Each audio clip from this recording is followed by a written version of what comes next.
నమస్తే, నేను మీ చంద్రశేఖర్ కండవల్లి. ఎన్నో సంక్షేమ పథకాలు ఇచ్చి ప్రజలకు అభిమాన పాత్రుడిగా నిలిచిన జగనన్నకు కోపం వచ్చింది. ఆ కోపం వెనుక బలమైన కారణమే ఉంది.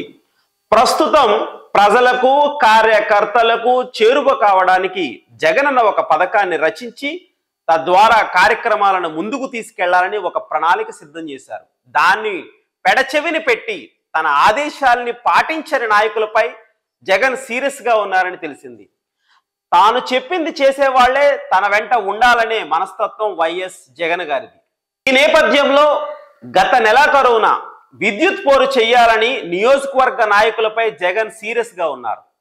19 నియోజకవర్గాల్లో విద్యుత్ పోరు నిర్వహించలేదని జగన్ కు నివేదిక వెళ్ళింది. ఈ నేపథ్యంలో తాడేపల్లి తన క్యాంప్ కార్యాలయంలో సమీక్ష సమావేశం చేపట్టినట్టు తెలిసింది.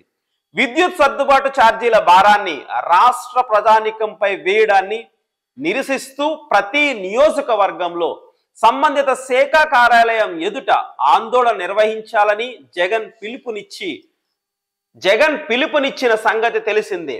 ఇందులో భాగంగా వైసీపీ నాయకులు కార్యకర్తలు ఉత్సాహంగా పాల్గొని విజయవంతం చేసినట్లు జగన్ కు ఫీడ్బ్యాక్ ఇచ్చారు.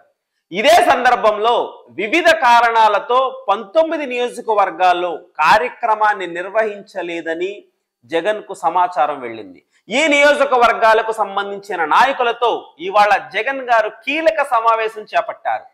సమన్వయ లోపమా లేక నాయకత్వ కొరత కార్యక్రమాన్ని నిర్వహించలేదా అనే అంశాలపై జగన్ ఆరా తీసి లోపాల్ని సవరించేందుకు జగన్ శ్రీకారం చుట్టారు. దీన్ని బట్టి 2024లో ఓటమి తరువాత జగన్ ప్రతి విషయాన్ని ఎంత సీరియస్ గా తీసుకుంటున్నారో అర్థం చేసుకోవచ్చు. ఇప్పటి నుంచి నియోజకవర్గం పార్టీ బలోపేతం చేసేందుకు జగన్ కసరత్తు చేస్తున్నారు. ఈ దఫా ఎట్టి పరిస్థితుల్లోనూ అలసత్వం ప్రదర్శించకూడదనే విషయంపైనే సదరు నాయకులపై జగన్ సీరియస్ గా ఉన్నట్లు పార్టీ వర్గాలు చెబుతున్నాయి.